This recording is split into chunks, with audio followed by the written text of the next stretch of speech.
Hello everyone, today I'll show you how to change a checkbox background color using Nitro Pro PDF Editor.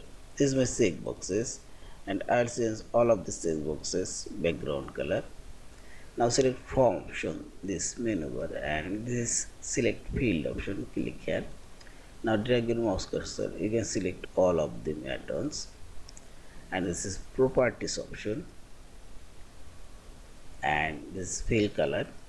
You can change here all of them fill color add-ons,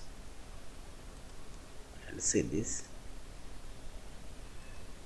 is white color if you want, and it's blue color. Yeah, in this way you can select and change, and it's more color option tool also you can change here, and this custom color option, and this one is standard color, and say this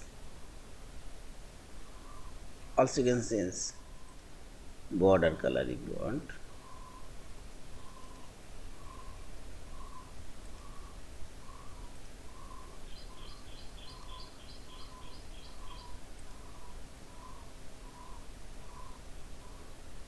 Yeah, this is,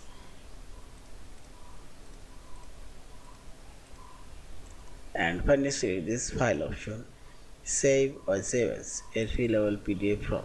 Thank you for watching. Please subscribe, like, share and comment.